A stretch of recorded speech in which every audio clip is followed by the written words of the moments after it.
최근에 네. 그 대한노인회장 이중근 회장이 네. 우리나라 노인의 연령 65세를 75세로 올리자. 네. 아니 그냥 놔뒀다가는 머지않아. 아 이거 청년 한 명이 노인 한 명 부양해야 되는 상황이 오지 맞아요. 않냐. 예. 그 노인 연령 좀 높여야 된다 이렇게 얘기를 했어요. 맞는 근데 것 이 문제는 네. 오래됐어요. 2015년 이신 대한노인회장이 노인 기준 연령을 70세로 올리자고 처음 제안을 했고 네. 최근 그 지금 이중근 회장님이 10년에 걸쳐서 75세로 점진적으로 상향 조정해야 된다 이렇게 네. 얘기했는데 어떻게 생각하세요? 저는 그게 너무 맞다고 보는 게 지금 사실 60에서 65세 된 분들 뭐 예전에 한 50 정도밖에 안 돼 보이시기도 하고 실질적으로 체력적으로도 정신적으로도 훨씬 예전에 마이너스 15 정도 하시는 게 요즘에는 맞는 것 같아요. 제가 보기에도. 그래서 노인 연령 기준 연령을 상향하는 게 저는 맞다고 봅니다. 그런데 네. 이게 돈이 들어가는 일입니다. 그렇죠. 그게 한번 조정하면은 그게 만만치 않죠. 왜냐면은 모든 공공시설 이용 같은 거나 지금 이런 거 노인 기준으로 해놓은 게 다 바뀌어야 될 거 아니에요. 그러니까. 예. 그리고 그 뒤에 쫓아가면서 혜택 바라보려고 했던 사람들은 계속 또 피해서 가니까 시간이 늦춰지고 또 이제 그 사회적 정치적 비용이 들어가는 문제예요. 그분들을 어떻게 대우해줘야 덜 억울해할까? 이런 문제가 또 있겠죠. 네.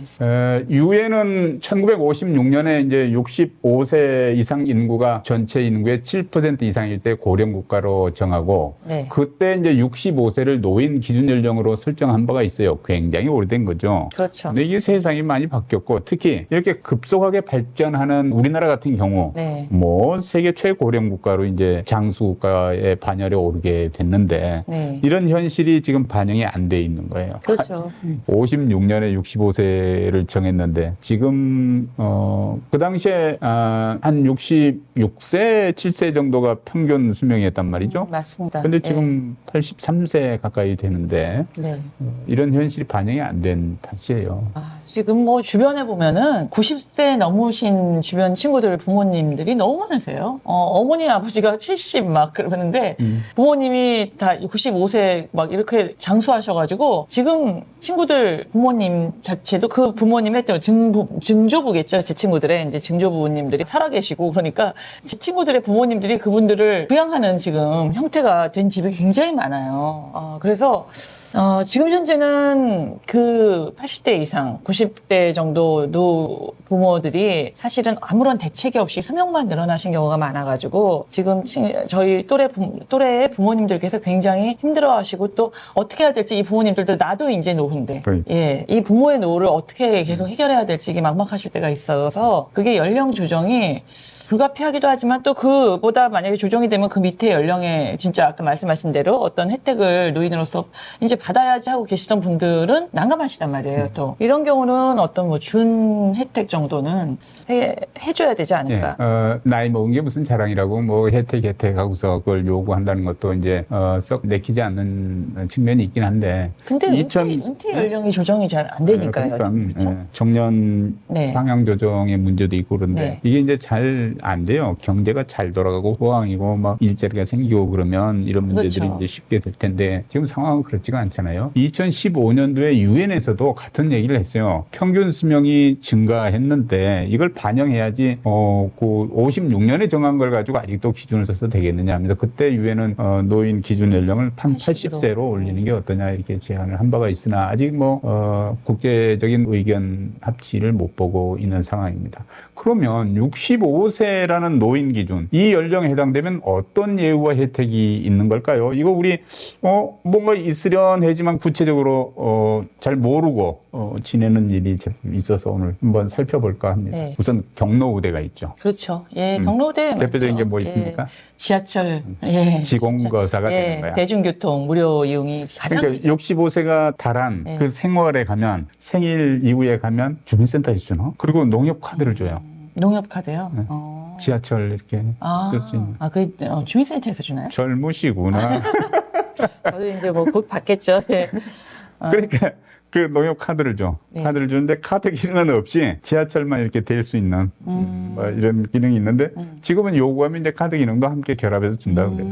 그 카드가 발급이 되면 내가 지공거사가 됩니다. 되게 좋아하신대요. 제 주변에 보니까 우리나라 지하철이 워낙 또 잘 돼 있잖아요. 그러니까 최소한 우리나라에서 내가 건강하게 살아냈다는 이제 아, 1차 관문을 통과했다. 이렇게 이제 증명이 되는 거죠. 건강하시면은 진짜 지하철 무료 이용, 대중교통 무료 이용 이용해서 진짜 지하철이 달 수 있는 곳에 많은 것들이 있잖아요. 그러니까 제가 그냥 막 다니시더라고요. 제 주변에 많은 분들이 그거 나오는 달에 예. 모여가지고 그냥 하루 종일 지하철 타고 예, 예. 그 수도권을 전체를 도는 분들을 내가 봤어요. 예, 지난번에도 저 말씀 한번 들었어요. 그랬죠? 별내산 뭐 이런 게 새로 생기니까 새로 생기면 거기부터 가보셨다고. 호기심이 막 맞아요. 무럭무럭 시간도 이러는 있으시니까. 저는 아직도 못 타봤거든요.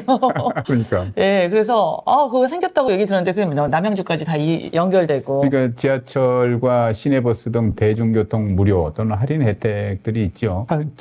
또 장거리 기차도 퍼센트 할인. 그리고 또 보면은 코로나 뭐 접종 뭐 독감 백신 우선 접종 무료. 예, 무료잖아요. 그리고 공공시설, 즉 박물관, 네. 미술관, 체육시설 이런 거 입장료 할인 혹은 무료. 네, 혜택은 그래도 많이 요즘에는 진짜 옛날과 다르게 많은 좋은 혜택이 많이 네. 있더라고요. 이런 경로 우대가 있고 또 건강 관련한 혜택도 있어요. 네, 건강 그 보험의 본인 네. 부담금이 굉장히 다운되죠. 경감돼요. 예, 경감되고 건강 검진도. 무료. 예. 무료. 그리고 또 제가 저희 아버지 돌아가실 때 그때 아마 그때쯤 생겼던 것 같은데 장기 요양보험. 네. 그걸로 요즘에는 이용을 되게 많이 하더라고요. 저희가 이제 써봤을 지난 시간에 그거 소개해드렸잖아요. 종류가 재가 요양, 요양원, 요양병원 이런 게 있는데 이게 일단 기준 연령이 65세예요.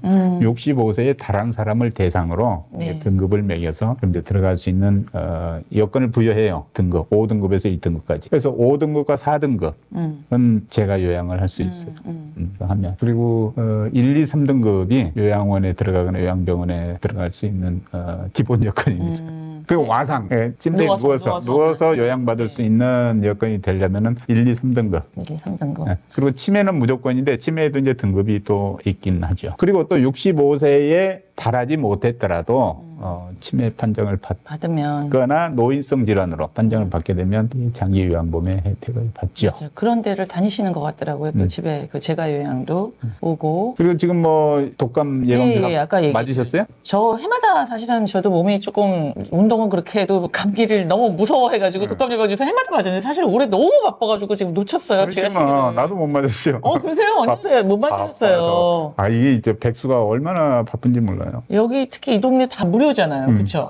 아니면 뭐 하긴 그래요. 무료고 안 무료고여서가 아니라 이게 병원을 발걸음을 하는 시간이 부족해서 못 맞는 경우가 많아가지고 지금 아직 안 맞으신 분 아직도 늦지 않았으니까 1, 2월이 너무 춥잖아요. 독감 예방주사 꼭 맞으셨으면 좋겠어요. 그리고 또 이제 상식적으로 알아두어야 될 게 있어요. 기초연금 기초연금이 무조건 다 나오나요? 소득 하위 70% 70% 중에서 65세 이상 65세 이상 노인에게 예. 그 기초연금이라는 게 지급이 됩니다. 그것도 이제 약간 도움이 돼요. 그 뭐 많은 액수는 아니지만 한 30만 원 내외. 근데 생각보다 이거를 꽤 받으시더라고요. 왜 어머니들이 보면은 아버님 돌아가시고 보면은 제 친구들도 주변에 보면 사실은 그냥 아주 그렇게 뭐 본인 혼자 사시는데 불편함은 없어 보이시는데 일단은 소득이 없으시잖아요. 그러니까 소득 하위 70%에 들어가시나 봐요. 밑에서부터 70%가 제법 두텁죠. 두텁더라고요. 그게 왜냐면은 소득이 일단 없으시고 뭐 남겨진 그냥 뭐 집 한 칸 정도 있으시고 그러시는 분들은 30만 원씩 나오는 게 굉장히 도움이 많이 된다 하시더라고요. 그러니까 이런 것들이 이제 복지국가를 향한 가장 그 네. 기초적인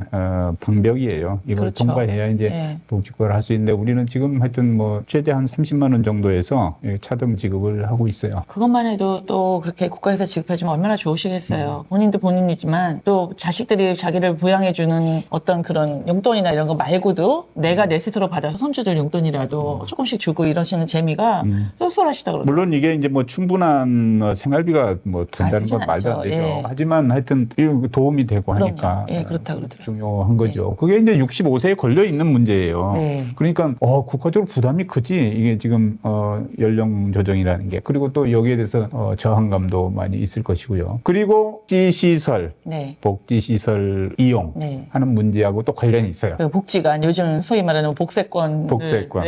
원하신다는 분들 많던데 복지관 부동산, 경로당 이런 거 이용할 때 이용 지원금이 나오죠? 예. 그렇죠. 예, 그러니까 그 무료 이용이 가능하고 제가 친구 그 혜택을 어머니 중에 누리는 거죠. 복지관을 정말 잘 이용하시는 친구 어머니가 있으신데 제가 정말 깜짝 놀랄 프로그램을 들었어요. 거기서 변호사분께서 오셔가지고 유언 작성하고 이러는 것도 도와줘. 배운대요. 그거 찍는데요, 동영상을. 찍어서 보관해서 이거를 어떻게 하셔야 된다. 이건 어떤 기능이 있다. 이런 것도 다 해서 그거를 찍어 오시고 자식들한테 자랑하고 그러시는데 굉장히 많은 거를 하더라고요. 정말 저는 그런 게 있으리라고 상상도 못했어요. 필요한 일이군요. 예. 그래서 그런 것도 혜택이 있죠, 복지관 그리고 내용도. 이제 지난 영상에서 우리가 있고 얘기하기를 그 은퇴 후에 정착지를 정하는 아주 중요한 요소로 네네. 복세권 얘기를 했어요. 네네. 복지관 근처에서 있는 것이 삶을 윤택하게 하고 풍요롭게 가꾸는 아주 중요한 요소다. 그랬더니 우리 댓글에 복세권 장명 정말 잘했습니다. 네.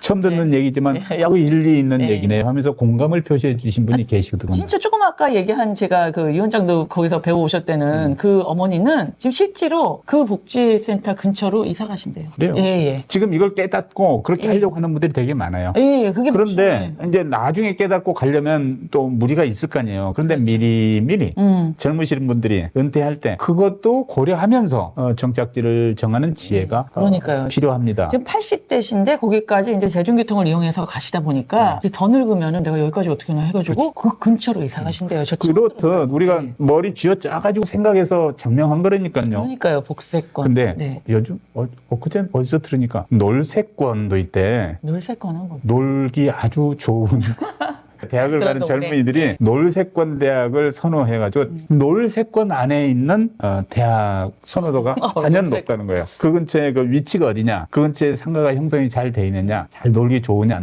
안 좋으냐가 대학을 그 선택하는 아주 중요한 기준이라는 거예요. 그래서 그렇게 요즘에는 뭐 신촌은 뭐 예전부터 말할 것도 없지만 서울대도 서울대 앞에는 물론 개발 뭐 할 게 없지만 서울대 입구역 가면은 예전에는 정말 별게 없었는데 뭐 샤로숲길이면 뭐면 완전히 너무너무 많이 노는 데가 생겼더라고요. 맞아. 서울대생들까지도 그렇게 이제 그런 데를 선호하고 다니니 얼마나 놀세권을 중요시 여기냐면 학교의 학비 지원, 장학금 이런 여건하고 같은 비중으로 그걸 선택한다는 거예요. 그러니까 대학 앞들이 이제 놀기가 좋아져야지만 또 그런가 봐. 한국의 아주 특별한 현상이긴 합니다만 또 그런 게 있어요. 네. 그리고 또 혜택이 있다면 뭐가 있을까요? 세금적인 혜택이 있죠. 세금, 그렇지, 네. 세금. 소득세 및 재산세의 감면 혜택을 주고요. 일부 금융소득에 대한 비과세 비과세. 혜택도 있습니다. 그러니까 이런 혜택이 65세가 되면은 이제 누릴 수가 있는 거예요. 근데 만약에 64세야 몇 개월만 있으면 돼. 근데 계속 도망을 가서니 억울하겠지. 그렇죠. 또 안 그렇습니까? 이게 75세로 조정되거나 이러면은 또 기다리셔야 되는 거 아니에요? 바로 코앞에 내년이었는데. 그러니까 그분들한테 또 다른 방법으로 이제 뭔가 이제 보상을 줘야 되니까 그렇죠. 이 예산 소요가 준 혜택을 좀 상당히 있는 일이에요, 예. 이게. 이게 뭔가 하나를 바꾸려면 이게 보통 많은 노고가 필요한 게 아니죠. 예, 정책이란 참 어렵습니다. 예. 그리고 이제 주거 지원 문제도 걸려 있어요. 공공임대주택. 우선 입주죠. 예. 요즘 신도시를 개발하잖아요. 그러면 제일 입지 좋은데, 그 역세권에서 핵심적인 요지 이런 데에 그 공공임대주택이 들어서요. 아, 그러면은 이제 65세 이상 연세 있으신 분들은 있고 거기에 우선 몇 가지 조건이 되는 분들한테 우선 입주 기회가 되는 거죠. 얼마나 좋은지 몰라요. 저소득 노인 대상이 있죠. 저렴한 아주 낮은 임대료 내고 장기간 안정적으로 거주할 수 있고 또 일정 기간 후에는 또 이게 내가 그냥 시가를 반영해서 분양을 받을 받는 수 형식이 있고 아닌 경우가 있고 하긴 한데 하여튼 이런 공공임대주택 우선 입주 기회를 받을 수 있는 자격이 생깁니다. 그리고 이제 저소득 노인 대상에서는 주거비 지원까지 있어요. 아, 주거비를요. 우리나라 그러니까 이 복지의 컨셉이 많이 발달해 그럼요. 있죠. 예. 액수는 아직 갈 길이 좀 있어 보입니다만은 하여튼 이런 것들이 우리 정책에 반영이 돼 있습니다. 또 뭐 딴 거 있을까요? 저소득층 노인 대상으로 해서는 지원금도 생활지원금 지급되지 맞아요. 않나요? 생활지원금이 있어요. 그 이제 주민센터에서 협의를 가서 이제 물어보시면 나옵니다. 자꾸 이런 정보를 접하시고 자꾸 찾아다니셔야 됩니다. 맞아. 예. 그리고 또 노인 무료급식 급식센터가 또 있죠. 급식센터. 예, 노인 무료급식센터. 그러면, 그러니까 모르시는 분들도 있을 것 같아요. 그런 데를 찾으셔가지고 보면은 식사 식사도 제공해주고 또 적당한 또래 그러니까. 친구들도 만날 수도 맞아요. 있고 하니까 괜찮은 것 같아요. 사실은 이게 식 문제만 먹는 거, 식 문제만 조금 해결이 돼도 좀 편안하시거든요. 그럼요. 예. 우리나라 지금 노인복지법이 이제 많이 그래도 이렇게 막 변동이 막 있어가죠. 지금 요즘에 한참. 네.